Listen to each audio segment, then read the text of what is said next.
Business, a person's occupation, profession, or trade. Connection, a relationship in which a person or idea is linked or associated with something else. Welcome to Business Connection. Each week, our program will offer inspiration to navigate the business world. Information you can use to succeed in any field. And we will help you focus on your goals. Join us now for Business Connection with your host, B.C. Clark. Good morning and welcome to the Business Connection. I'm your host, B.C. Clark. As you know, I interview business owners across the state.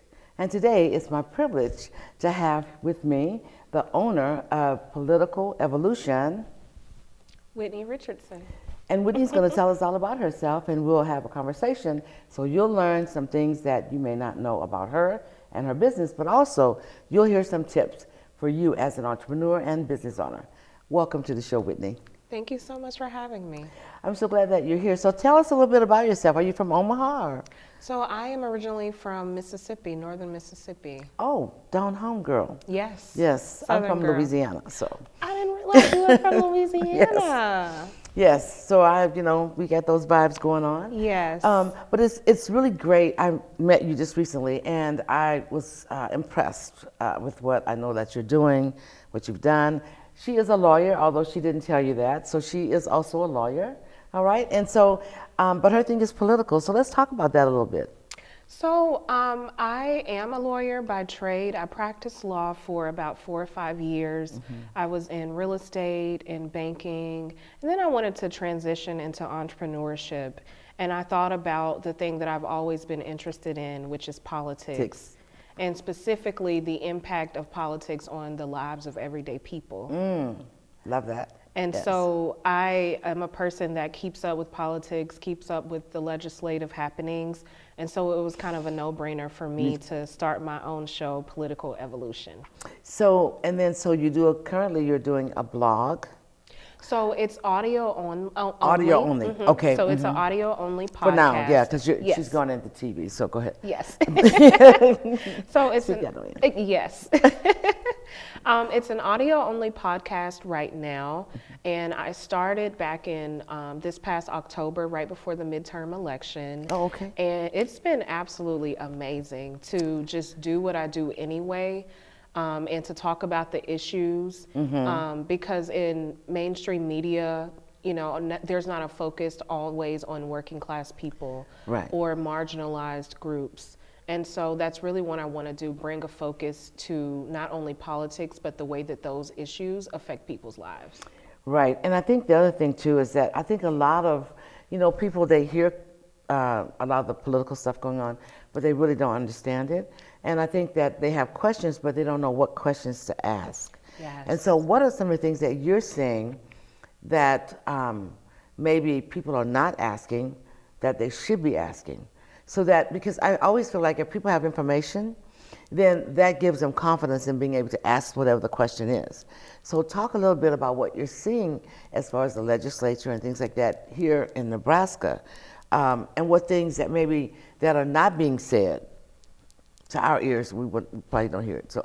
So I'll talk about a little bit my premise of the show and then connect it to the present. My premise of the show really is, what future do we want to see, and what lives do we want to have for people?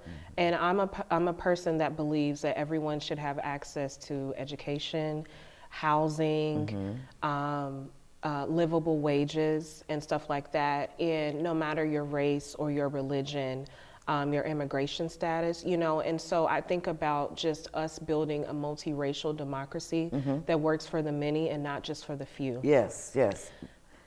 Great. And that's been happening for years. So, and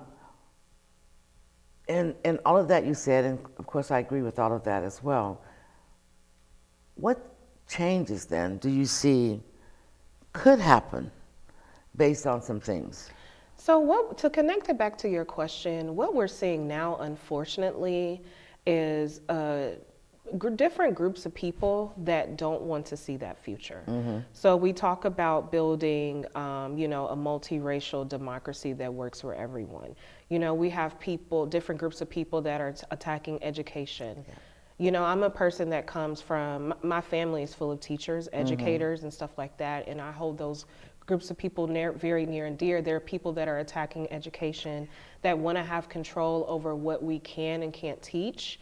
There are people, specifically in Nebraska, I didn't realize that there are apparently high suspension rates of children between kindergarten and third grade. That are minorities. That are minorities. And that is one of the things that I wanted to highlight in the show, because in conversations about politics, if you don't think about the group of people that it will affect, then it will get lost. And when you have legislation that wants to punish children, we know that that is always going to trickle down to Black and brown children. Yes. You know, Yes. and so, you know, Nebraska, this legislative session has been very busy. And unfortunately, it's been kind of mimicking the rest of what we see in the country. Yes. We have a small group of people that want to take us back to the past. Yes. Instead of expanding, you know, access to health care, expanding access to mental health care, they want to take it back. Instead of teaching, you know, Black and brown children about Black history, which is a part of American history. They don't want them to know. You know, instead of talking about the very real issues of racism and the foundation of that in our country, you know, they want to limit what we can teach. Yeah, it's pretty damning as far as I'm concerned. It is. And I think that, you know, I look at, it seems like everything is going backwards. Yes. You know, we've come too far to the future, so now we need to turn around. You know, these people, we got to take some things back because they're just trying to take over. I think that is something that we're seeing a lot of, and a lot of that started to me like over 4 years ago. Yes. It got worse. You know, seems like, you know, on a particular road, but then it appears to me that over the past 4 or 5 years, it seems like it's going back. I think that there's not enough voices that are for the things that, you know, you mentioned, like making sure people have a livable ways, making sure people have better than substandard housing, that, you know, that there's housing that they can afford. I mean, in everything. And then you hear, oh, we want to take away the food provisions, you know, and things like that. Well, if they don't make 100,000, I mean, look, when the pandemic hit, people made 100,000 came to get food. And you know what I think about? I think about how dependent we were on those grocery store workers. Yes. You know, during the pandemic, we were all locked in our houses. Yep. We were so dependent on working class people, grocery store workers. We were so dependent on healthcare workers and the healthcare system. And, you know, one of the criticisms I have is that, you know, people, oh, there are heroes. Well, if there are heroes, then we should support them with legislation. Right. We should support them, those same grocery store workers that we depended on for food for our families, with higher wages, with access to health care, you know, with paid medical leave, you know, for women, you know. So I think to further expand on your point, over the last 4 or 5 years, we have also seen, you know, to talk about a little bit more of the positive, we have also seen a growing coalition of Black and brown voters that have the power to influence elections. I'm thinking about the state of Georgia, which has historically been Republican. You know, in the last election, the state of Georgia voted for Joe Biden. You know, and which they would not have had without, you know, the help of mostly Black voters and Black organizers. You know, we have Black and brown groups all over the countries that are really influencing these elections. And so there's fear. There's fear on the other side that these groups are somehow going to take over and all of that. And so what we see in response to that is voter suppression. Yes. You know, Georgia. Let's make sure they have an ID. Let's make sure we accept an ID. I mean, everything is just going, you know, backwards. And it's unfortunate because it's a small few that's doing this, and it's not the majority. It is a small few. Because I feel like this, you know, they've never proven that there was anything negative happening with the voting. Yes. It's never been proven. yet they, in their minds, you know, and a lot of them that have that mindset is in a cultured mind, as far as I'm concerned. I agree. But I think that they are following something that happened very bad 4 or 5 years ago, and that mentality is really, they believe it. Yes. They believe it. They believe all the hype that happened, and it's unfortunate that someone could believe a mere person making a statement and they jump on and say, oh yeah, it's God. Yes. And so, you know, I say like that because, you know, that is how it appears. Unfortunately, though, I know that there's going to be a turning around of things like that. No matter how hard they're going to try, Yes. if that's not how he wants it, it's not going to happen. Yes. And so I don't really care about the small voices. I do care about other voices being heard as well. And a lot of that is kind of being, you know, suppressed so that those voices don't get out. But I think that, what do you think that, and how can we motivate and engage the Black and brown community to understand that, okay, maybe you're not in the position of somebody else, but why wouldn't you be speaking on behalf of those people that you're a part of? Yes. So what I think it really is connecting the power of the vote to your voice. I always say that your vote is your voice. Yes, it is. And more specifically, your opinion. And so while I think that, you know, most people are just going through their day-to-day lives, trying to take care of their family, working and all of that, there are people in Washington, people in Lincoln, and all over the country that are using their voices and making decisions that affect all of us. And we have a right to say how these decisions are being made. We have a right to question how these decisions will affect our lives. Right. And with Black and brown voters, you know, we're stronger together, and our voices matter, and we contribute to this country. You know, this country wouldn't be where it was, you know, without the labor of Black Americans. Yes. You know, there's a lot of talk about, you know, immigrants and stuff like that. Our country relies on immigrants for labor and all of that. And so we are stronger together. And there are people that want a multiracial democracy, and there are people that don't. That definitely don't. And so I say that we're at a political crossroads right now for people that want to keep us backwards, that want to bring us backwards, and that people want to go to the future. And, you know, a lot of what's being done is being done out of fear. Yeah, you know? It is. And the stuff that they're saying is out of fear. And if you're not in your right mind, yes, you believe all that craziness. And then you say, oh, well, I'm just not going to vote for anybody, which is the wrong thing to do. Yes. We have to get out in numbers, and we have to vote for what we believe in, because that's what changes everything. Yes. There is enough of us. So if they say, oh, it's not enough for them to do anything, there is enough of us. And if we all just pull together, quit being crazy, and just put us all together and go and vote our voices, we would see a change. I was really disappointed on the last voting that we had here. It was disappointing because, I mean, it wasn't even 50%. I know. Of the Black vote. And we say Black votes matter, but then if they do matter, let's get out and do it. We shouldn't be holding back because of whatever somebody said. So one of the things that I want to that vein, I don't think people in government realize that sometimes people lose faith in the electoral process. And I have empathy for that, because some people feel like their voice doesn't matter, or they feel like no matter what they say that it doesn't. But we still have a right for our opinion to be heard. Yes. And again, those decisions affect our everyday life, from our health care, from where our children can go to school. There's a lot of, and what they hear there. What they're being taught. Yes. You know, access to medical care, bodily autonomy for women, things like that. And so one of the things that I seek to do on my show is to amplify the voices of people within the community that are working to make things happen.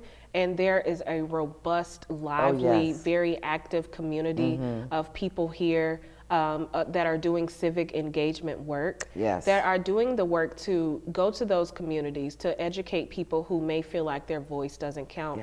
Because I think we always need to kind of lead with empathy and see where people are coming from, and then connect that to their needs. So if someone may say like, oh, it doesn't matter or it doesn't count, and you ask them, okay, what are you concerned about? housing, that's connected to your vote. That is. You know, wages, that's connected to your vote. Absolutely. Childcare, that's connected to your vote. It So is. one of the things that I look forward to doing is talking to a lot of these nonprofit organizations and amplifying the work that they do, and to build up kind of more of a culture of civic engagement. So it can be something that as Black people that we're prideful in. Right, yes. And I think I think you're spot on with that, because, and I don't know if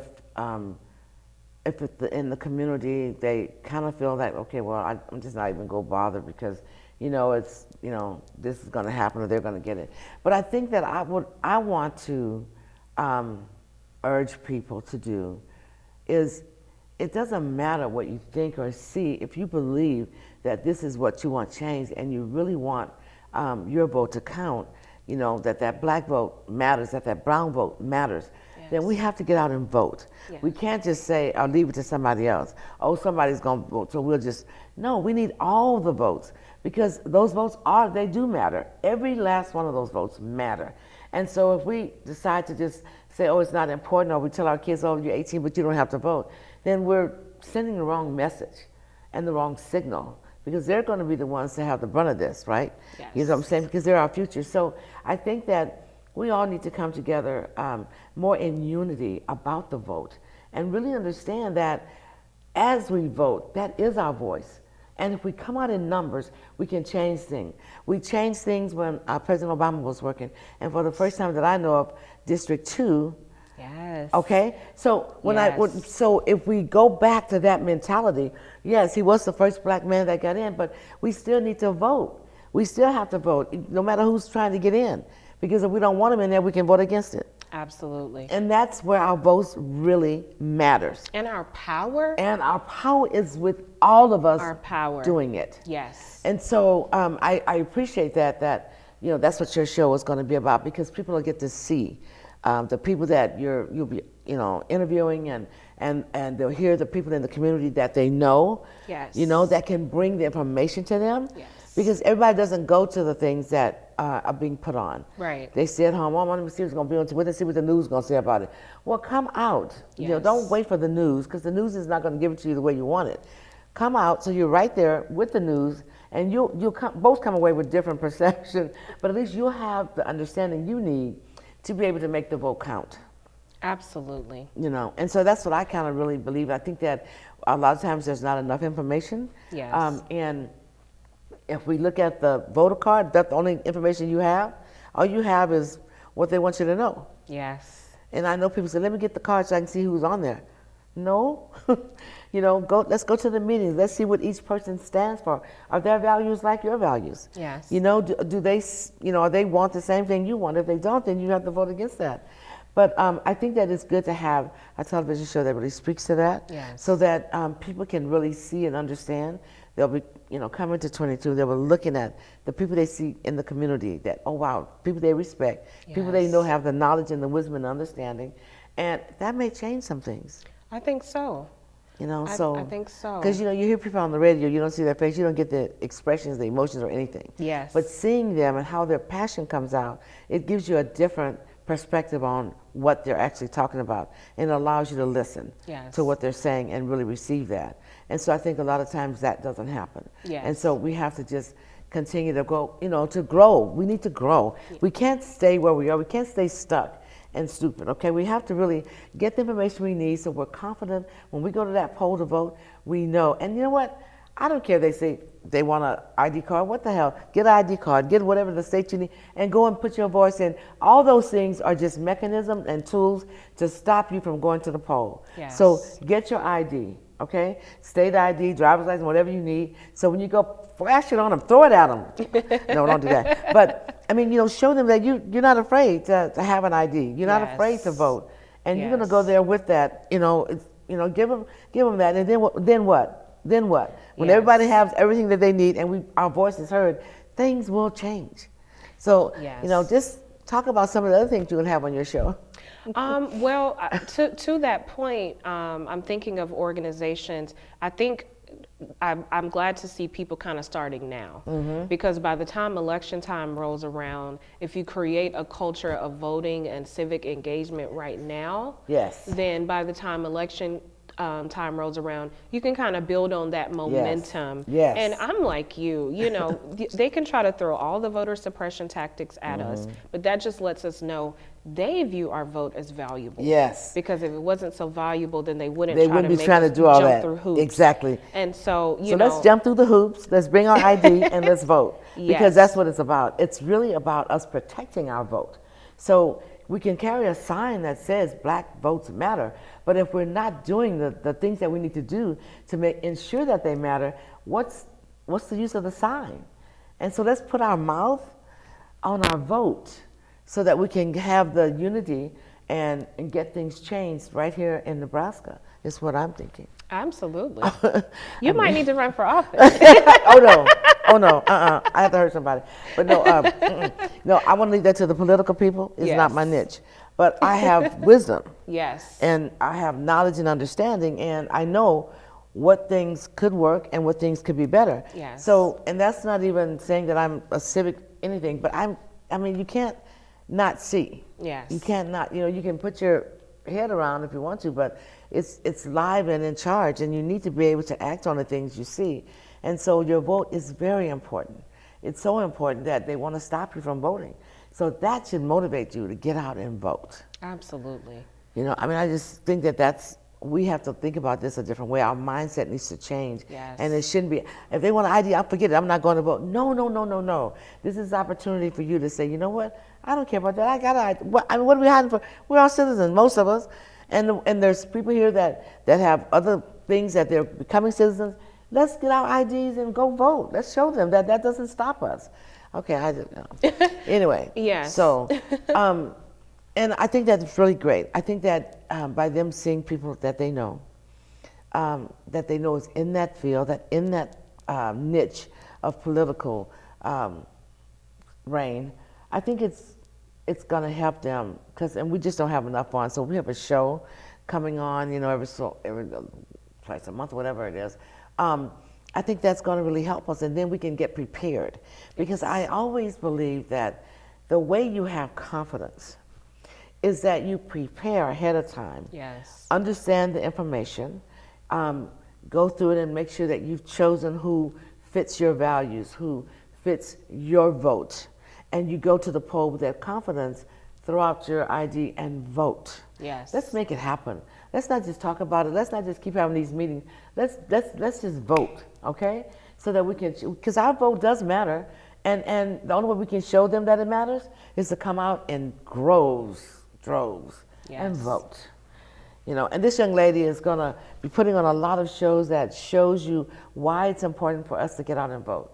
If we want to talk about, not having people that's not making a living wage, trying to fend for themselves for food, then we need to have legislation that says and supports, we're going to support people that don't have a living wage. We're going to support people so they can have a living wage. During the pandemic, they couldn't find laborers. We're still, I don't know how many thousands of laborers short here in Nebraska. So, they need to make a living wage. They can't work for that. Yeah. That $10 and $12, and you should be ashamed as an employee to just be so greedy you don't want to pay a living wage. You can't work for a non-living wage. You own the company. Yes. I think compassion is really good. The more you give, the more you're going to receive. And there's no sense in saying, well, I can't afford to pay that, but you can't afford to lose the store either. And I'm so glad you said that about compassion, because one of the things that I really wanted to do on the show is cultivate empathy for groups of people that don't get empathy. Mm-hmm. We have a hierarchy in this country. We have a racial hierarchy. Mm-hmm. We have a gender hierarchy, and the people that are at the bottom of that get the least amount of empathy. So there's poor people. Mm-hmm. No one has empathy for poor people, or working class people, or women. Mm-hmm. And so I'm so glad you said that about compassion, because when we lead with compassion and empathy, then that is where we see these changes made. Because if you have compassion and empathy for these groups of people, that is going to influence the legislation that you write for them that will be affecting their lives. Exactly. And then in speaking to the legislators that are in positions to be able to make some of these changes, but are are set on the fact that, oh, well, no, because, we need to do this. Let's see what we can do to stop them from getting anywhere. You still lose when you do that. You lose because we still are short on laborers. We are still short on so many other things. There's things that's not happening. There's health. And it's not just affecting the black and brown people. It affects everyone. It affects everyone. It affects everyone. So that legislation, you have to be careful what you're doing and making sure as you're trying to stop one group of people or two groups of people from getting to their destiny, you may be dropping yours. Absolutely. That makes me think of, like student loan reform. One of the things that I was glad to see was the Biden administration, push through legislation for student loan reform, and that whether you voted for him or not, you would receive that. And then there are groups of people trying to stop that. Yeah. Even when we talk about, they just don't want to help. Yes. There's no compassion. There's no compassion. What happened with this world, because we've always been a melting pot. We've always had immigrants coming into this country We have. for a better life. We talk about come to America, it's a better life. Now we're saying, go back, we don't want you here. And let's see what we can do to stop you from coming. So it's just so much junk. And I think that, for me, I'm so glad I live in the kingdom. Yes. I don't care. Yes. So I'm going to, that's what my focus is. Yes. And so whatever is going to happen, but I'm going to vote because that's my civic duty. It's my right to vote and to vote for the things I want to see change. Whether they change or not, I know I've done my civic duty. Absolutely. And that's what we have to own what we need to do. Yes. And voting is what we should be doing. So own your vote, own your voice, get out and do what you need to do, support the community, support all the initiatives that you want to support the people that are working on your behalf. Yes. That is really important. Yes. We can't say, oh, I'm not going to vote for him because this. No, get that out the way. If this man or this woman has your values and they're going to vote the way you vote for them. Let's stop all this stuff, Yes. What do you want to say, girl? you're the guest. No. That is very important, to support the legislators that are working on your behalf and call into question the ones that are not, because we have a right to do that. We really have a do. right to hold them accountable. They work for us Yes. and not the other way around. Yes. And I think sometimes they forget that. And so we're going to ask God to bless all of them, give them wisdom, knowledge, and understanding. The other thing too is that they see him in every decision they make. If they could see him, they would have compassion. Yes. And they would understand. Yes. So that's my thing. That's what I'm throwing out there. Yeah. So God bless all the legislators and all of our political people in the state of Nebraska. And we want to see things change and be better so that we can have the state that we're all trying to have. Absolutely. And that's a better place for all of us to live. Yes. No matter what color, no matter what gender, no matter whatever. Yes. But everybody should be equal. Absolutely. Thank you so much for being here. Thank you for having me. Any last 2-second words for people that might be watching? One of the things that I will say is that media is important. And so there are also groups of people here along, with me that are really trying to be a media alternative. One of the things that we know from Fox News, media is important and it's influential. And so I would say support independent, support Black, support, woman-owned, support media that is trying to bring, light to these issues. These issues, yes. Which that's includes awesome. what you're doing, having this platform, which is why I'm so appreciative of you. So upcoming, and I'm going to let you guys go, but there will be a show coming up pretty soon, and it's called Political Evolution. So watch out for it. This is KPAO, Channel 22 on Cox. I'm BC Clark, and this is The Business Connection.